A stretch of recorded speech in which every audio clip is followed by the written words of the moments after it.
ඒත් දැන් මම බොහෝම කනගාටුවෙන් ඒ වගේම කලකිරීමකින් ඉන්නවා. ඔබතුමා ඇහුවොත් මේ විහාරස්ථානය ආරම්භ කරලා කෙටි කාලයක් තුළ මේ සියල්ල සකස් කරලා පන්සල ලියාපදිංචි කටයුතු සිදු කිරීමට යන කාලේ ඒ කාලේදී අකුල් හෙරන මේ අන්‍ය ආගමික අය අඩියෙන් අඩියට පල්ලි හදනවා, කෝවිල් හදනවා. අපි විහාරස්ථානයක් ගොඩ නැගුවට විරුද්ධ වෙමින් ඒ ලියාපදිංචි කරන කටයුතු වලට අකුල් හෙලනවා මිරිගම අංක 2 කලාපයේ ශාසන ආරක්ෂක බල මණ්ඩලයේ ලේකම්. ඒ මොකද අපි හඳුන්නේ දැන් මම අමරපුර නිකායේ මේ පළාතේ වැඩි හරියක් තියෙන රාමඤ්ඤ නිකායත් ඔව් සියා නිකායේ විහාරස්ථාන. ඉතින් මම ඒ අවශ්‍ය ලිපි ලේඛන සකස් කර දීලා මිරිගම ප්‍රාදේශීය ලේකම්තුමාට බාර දුන්නා. දැන් මෙතෙක් වෙනකන්වත් භූමි පරීක්ෂාවකට මිරිගම ප්‍රාදේශීය ලේකම්කාරයේ බෞද්ධ කටයුතු අංශයේ ගරුතර මහා සංඝරත්නයේ වශයෙන් එක ස්වාමීන් වහන්සේ නමකුත් නිලධාරි වෙන්නෙකුත් තියෙනවා. මේ වෙන විට තාම ඇවි ආවේ. ඔව්. ඒ කෙසේ වෙතත් ඉල්ලුම් පත්‍ර පිටපතක් මම මිරිගම කලාපාංක 2 ඒ ශාසන ආරක්ෂක මණ්ඩලයේ ලේකම් හාමුදුරුවන් එක දවසක් මගේ දායක මහත්තයෙකුත් එක්ක අරන් යනකොට මාන් ගෙදර තමයි ඒ විහාරස්ථානයේ තියෙන්නේ. උන්වහන්සේ මාලිගා දැන්නේ ධර්මාරාම හිමියන් වශයෙන් නමින් ඉන්නේ. උන්වහන්සේ එකපාරටම මේවා ලියාපදිංචි කරන්න දෙන්න බෑ කියලා ෆයිල් එක විසි කළා දැන්. ෆයිල් එක විසි කරලා දාලා මේවා කරන්න ඉඩ දෙන්නේ නැහැ.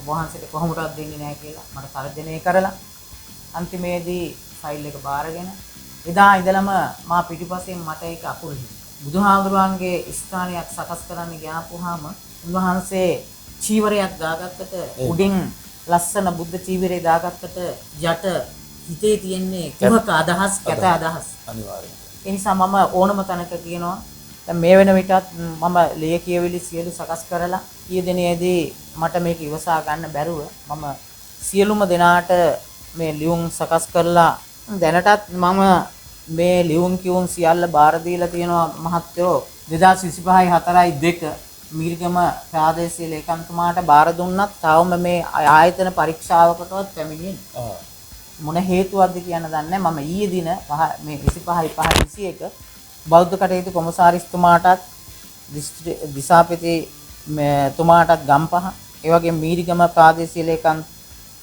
තුමාටත් ඒ වගේම ගම්පහ දිස්ත්‍රික් ශාසන ආරක්ෂක මණ්ඩලයේ ලේකම් හාමුදුරුවන්ටත් බාර දීලා තියෙනවා. මොන හේතුවක්ද කියන එක මම දන්නේ නැහැ. ඔව්. මොනවාද මේ පළාතේ මට උදව්වක් වශයෙන් මම පළාතේ ඉන්න සංඝයා වහන්සේලාගේ විහාරස්ථාන ගණනාවකට ගිහිල්ලා මම මේ වැඩේ කරනවට විරුද්ධයිද කියලා අහලා බැලුවට පස්සේ මට රාමඤ්ඤ නිකායේ ඒ නායක හිමිපාණන් වහන්සේ මේ ළඟම පන්සලේ උන්වහන්සේ මේකට කිසිම විරුද්ධත්වයක් නැහැ කියලා මට ලිපියක් ලබා දුන්නේ. ඊළඟට සියන් නිකායේ විහාරස්ථානයක් වශයෙන් ඒත් මේ ළඟම තියෙන විහාරස්ථානයෙන් මට මේකට කිසිම ભેදයක් ඒ වගේම අකමැත්තක් නැහැ කියලා මට ලියුමක් දුන්නා. ඒ වගේම මගේ අමරපුර නිකායේ උඩරට අමරපුර නිකායේ මේ ළඟම තියෙන පන්සලට ගිහිල්ලා මම උන්වහන්සේගේ නායක හාමුදුරන්ගෙන් මෙහෙම එකක් කරලා තියෙනවා ඔබ වහන්සේලාගේ විරුද්ධතාවයක් තියෙනවද කියලා. ඊට පස්සේ එක හඬින්ම කතා කරලා නෑ පන්සලක් හැදෙන්න ඕනේ, ගමේ පන්සලක් තියෙන්න ඕනේ. පල්ලි කෝවිල් හැදෙනවා නම් පන්සලක් නිර්මාණය වෙනවා නම් කොච්චර සතුටක්ද කියලා උන්වහන්සේත් මට ලියුමක් සකස් කරලා දුන්නා. ඒ වුණාට මේ මාන් ගෙදර ඊටමත් සිල්වත් කියන හාමුදුරු ඒ ස්වාමින් වහන්සේලාට කතා කරලා ඒ දුන්නේ ලියුම ආපස්සට ගන්න කැමති නෑ කියන එක ප්‍රකාශ කරන්න කියන එක කියලා තියෙනවා. ඒවා මාගාව ඒ කතා කරපු ඔක්කොම මාගාව ටේප් කරගෙන තියෙනවා. හඬපට තියෙනවා. මට අවසානයේදී යම්කිසි ස්ථානයකට ඔප්පු කරන්න පුළුවන් නම් උසාවිගත කරන්න පුළුවන් නම් මම ඒ සියල්ල ඔප්පු කරනවා. මේ ශාසනයේ දියුණුවට කටයුතු කරන අයට අකුල් හැරන්නේ මේ මාන් ගෙදර හාමුදුරුවෝ තමයි. උන්වහන්සේට මම බලපෑමක් කරලානේ. අවට ආයට බලපෑමක් කරලානේ. එතකොට මේ වික්‍රමශීලා විහාරය කියලා තමයි මම නම් මතක තියෙන්නේ. මීරිගම කලාපාංක 2 ශාසන ආරක්ෂක මණ්ඩලයේ ලේකම් හාමුදුරුවෝ තමයි.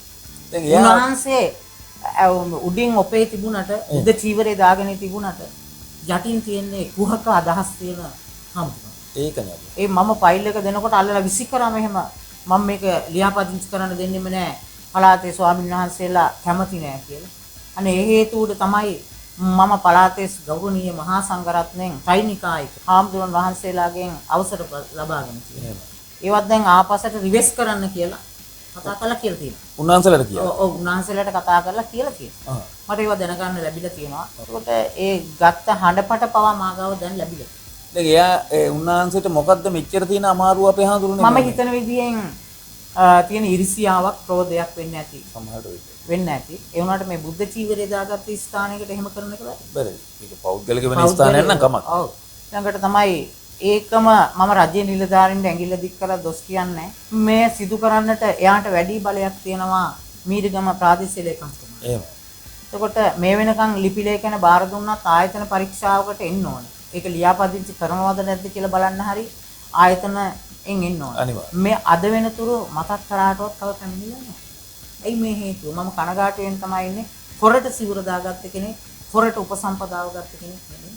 හරියාකාරව පැවිදි දිවිය ලබාගෙන තමයි මම මෙච්චර දුක් මහන්සියලා දායක උදව් කරපු විහාරස්ථානයක් හදන්නේ. අන්‍ය ආගමිකයින්ට පල්ලි ලියාපදිංචි කරන්න පුළුවන් නම්, කෝවිල් ලියාපදිංචි කරන්න පුළුවන් නම් මේ මාන්ගෙදර කියන ශාසන ආරක්ෂක බල මණ්ඩලයේ ඒකන් හඳුනන තියෙන අමාරුව මොකක්ද කියලා මම සදින් අනිවාර්යයෙන්. දැන් ඇත්තටම මේක මාර ප්‍රශ්නයක්. දැන් ත්‍රිනිකායක අතිගෞරවනීය ස්වාමින් වහන්සේලාගේ අනුමැතිය ඇතිව. ඔව්. උන්වහන්සේලාගේ සිය කැමැත්ත ඇතුව. ඔව්. දීලා තියෙනවා. දීලා තියෙද්දි. එතකොට මේ ලේකම් හාමුදුරන්ට විතරක් තියෙන ගැටලුව මම හිතන විදිහේ මේ පළාතේ අමරපුර නිකායේ පන්සල් අඩුයි. ඔව්. ඒ නිසා දෝ වෙන්න ඇති. සමහර ඔව්. හැබැයි බුදුහාමුදුරෝ දේශනා කළා තියෙන්නේ එකම ධර්මය. පන්සිල් පද පහ එකනම් සූත්‍ර දේශනා එකනම් මේ බුද්ධ චීවරය එකනම් ඇයි එක්කෙනෙකුට විතරක් මේ වෙනස? මේ ගැන මම කලකිරීම කියන එක හොද්දටම කලකිරලා ඉන්නවා.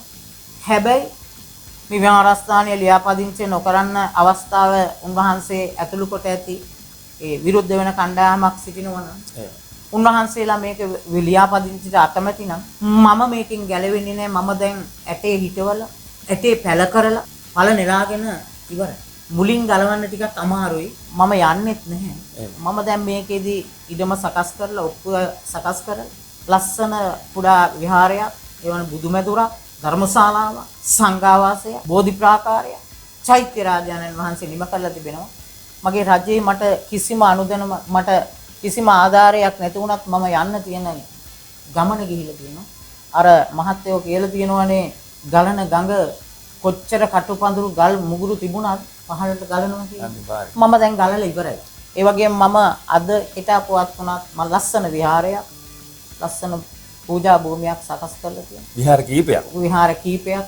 ඒ නිසා මම තදින්ම කනගාටුවෙන් කල කරන්නේ මේ මාන්ගෙදර මීරිගම ආසනයේ කලාපංක 2 ඒ ශාසන ආරක්ෂක බල මණ්ඩලයේ ලේකම් හාමුදුරුවෝ තමයි මේකට මුල්ම අකුල් හෙලන ගෞරවනීය මහා සංඝරත්නයේ උන්වහන්සේ කතා කරනවා නම් කොතන හරි මට ඔප්පු කරන්න සාධක ලැබිලා තියෙනවා. මේක මේ ආපස්සට ලියාපදිංචි දෙන්න එපා මේ ලියුම දුන්නේ ඇයි කියලා දොස් කියලා තියෙනවා. මම ආගාව තියෙනවා. ඒ නිසා මට මේක ලියාපදිංචි ඇතත් නැතත් මට දායක පිරිසක් ඉන්නේ. දානි ලැබෙනවා. ඒතකොට සිවුරු පිළිකල ලැබෙනවා, පින්කම් වලට යනවා. මම මගේ නිකායේ මූලස්ථානය වෙන්නේ අමරපුර මූලවංශ මහා නිකායේ ශ්‍රී කේදකාරාමේ ගෞරවනීය මගේ මහානායක හාමුදුරුවන් වහන්සේට පෙතෙමෙම ස්තුතිවන්ත වෙනවා. මට උපසම්පදාව ගැනීමටත් ඒ නිකායේ පැවිද්ද ලබා ගැනීමටත් අවස්ථාව දුන්න නිසා උන්වහන්සේලාගේ සහාය මට නැවත තවමත් තියෙනවා. නිසා කරන අකුල් හෙලන අයට කවදා හරි ditta ධම්ම වේදනීය කියන ඒවා ලැබෙයි. ඒකද මම වැරද්දක් කරලා නැති නිසා තමයි මෙච්චර ගමනක් ආවේ. නැවතත් මම කියන්නේ මෙන්න මේ ගෞරවනීය ස්වාමින් වහන්සේගේ අකුල් හෙලීම තමයි තියෙන්නේ. මගේ බුද්ධ ශාසනයේ බුදුහාමුදුරන්ගේ චිරස්තිය බුදුහාමුදුරන්ගේ ගුණය මට ලැබේවා. නවහරහදී ගුණ ලැබේවා. මේ ශාසනය ආරක්ෂා කරන බුද්ධ පුත්‍රයෙක් වශයෙන් මට සතරවරන් දෙවිවරු ඇතුළු 33 කෝටියක් දෙවි දේවතාවුන් වහන්සේලාගේ පිහිට ලැබේවා. මම කාටවත් පිළිරැක් කරන අම්බරමක් නෙමෙයි. එනකොට මේ අකුල් හෙලන මහා සංඝරත්නයට කවදා හරි ditta ධම්ම වේදනීය කටයුතු ලැබෙයි. බෞද්ධ කටයුතු කොමසාරිස්තුමාට මේ පිළිබඳව මතක් කරලා තියෙනවා. ප්‍රාදේශීය ලේකම් කාර්යාලයට බාර දුන්නා.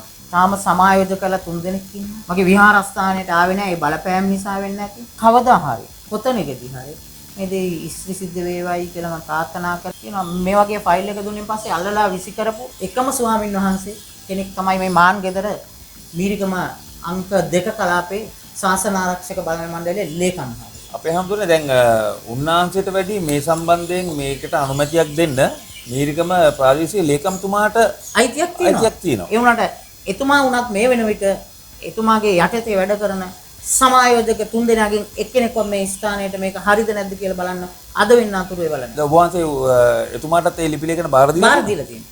දෙවෙනි වතාවටත් ඊයේ ලියාපදිංචි තැපෑලෙන් මේ සියල්ල එවුවා. මම දේශපාලන පැත්තෙන් ගිහිල්ලා නැහැ. ඔව්. ජනාධිපතිතුමාට කියලා නැහැ. ඒක සාධාරණයක් ඉෂ්ට වෙයිද නැද්ද කියලා. මගේ බුදුදහම අනුව ඉෂ්ට සිද්ධ වෙයි. එහෙම නැති වුණොත් මින් ඉදිරියට මට යන්න තියෙන නීතිමය ගැටලු වලට මම ඉදිරිපත් වෙනවා. මගේ මහා නායක හාමුදුරුවෝ ඉදිරිපත් වෙනවා. ඒ වගේම මගේ නිකායේ නායක හාමුදුරුවන්ට මේ දැනුම් දීලා එතනින් එහාට කළ යුතු දේ මගේ මහා නායක අපේ අමරපුර මූලවංශ මහානිකායේ මහා නායක හිම්පාණන් වහන්සේ උන්වහන්සේට මේ දැනුම් දීලා තියෙනවා. උන්වහන්සේ ඉදිරි කටයුතු සඳහා සකස් කර දෙයි. ඒ වගේම මේ රජයේ වශයෙන් බෞද්ධ කටයුතු ජෙනරාල්තුමාට මතක් කරලා දෙනවා. විශේෂයෙන්ම මම කනගාටු වෙන්නේ චීවරයක් දාගත්ත මාන් ගෙදර ශාසන ආරක්ෂක බල මණ්ඩලයේ අංක 2 මීරිගම ආසනේ ඒ නායක හාමුදුරුවෝ වහන්සේට දෙන්න දුන්නේ ගමම්ම ෆයිල් එක විසිකලා. ඒතර මම ඒ සියල්ලක්ම හඬපටි මාගාව තියෙන මා සමග ගියේ රියදුරා වීඩියෝ එකක් කරන් තියෙනවා. ඒක නෑ කියන්න බෑ. පොරට ගහපුවා නෙවෙයි. ඉදිරි කටයුතු හරියයි. අපි කනගාටු වෙනවා. අවසාන වශයෙන් කියන්න තියෙන්නේ මේ වීඩියෝ එක බලන අපේ සියලුම දෙනාට මෙතන වෙලා තියෙන මේ ඇත්තටම අපේ ලොකු හාමුදුරුවෝ බොහොම පින්වත් දෙයක් බොහොම ලස්සන දෙයක් බුද්ධ ශාසනය වෙනුවෙන් කරගෙන යද්දි මේකට අකුල් හෙලන ඔය මේ කියන ලේකම් හාමුදුරුවෝ මේකට සම්පූර්ණ වගකීම දරන්න ඕනේ. මේක විය යුතුම දෙයක්. මේක අනිවාර්යයෙන්ම ලියාපදිංචි වෙන්න ඕනේ. මීරිගම ප්‍රාදේශීය ලේකම්තුමනි ඔබගේ අවධානය මේකට යොමු කරන්න සමා වෙලා. මොකද මේක කිරි යුතු දෙයක්. මේක අනිවාර්යයෙන්ම මෙතනින් එහාට නීතිමය පද්ධතියක් හරහා මෙය ගැටලු ඇති වෙන්නට කලින් මීරිගම ප්‍රාදේශීය ලේකම්තුමනි ඔබතුමාට බොහොම ගෞරවයෙන් ආරාධනා කරනවා සහ ඉල්ලීමක් කරනවා. අපේ මේ ගැටලුව ගැන විමසීමක් කරලා ඉක්මනින්ම උත්තරයක් ලබා දෙන්න කියලා. එහෙමනම් අපේ හාමුදුරනේ ඔබ වහන්සේගේ සිතේ පරිදි මේ සීල් වැඩ කටයුතු සර්වපකාරයෙන් සාර්ථක වෙන්න කියලා ට්‍රැවල් බ්ලොග් අය අපි හදවතින්ම ප්‍රාර්ථනා කරනවා. ඉතින් ඒකම තවත් ලස්සන වීඩියෝ එකකින් අපි හමු වෙන්න බලාපොරොත්තුවක් ඇතුව අපි එන සමු ගන්නවා. ඔබ වහන්සේට පෙරවන් සරණයි. ඔබතුමාටත් නිදුක් නිරෝගී චිරජීවනයේ උදා වේවා කියලා ප්‍රාර්ථනා කරනවා. එහෙමනම් අපි ගිහින් එන්න තවත් සුන්දර වීඩියෝ එකකින් හමු වෙන්න බලාපොරොත්තු වෙනවා. මම ට්‍රැවල්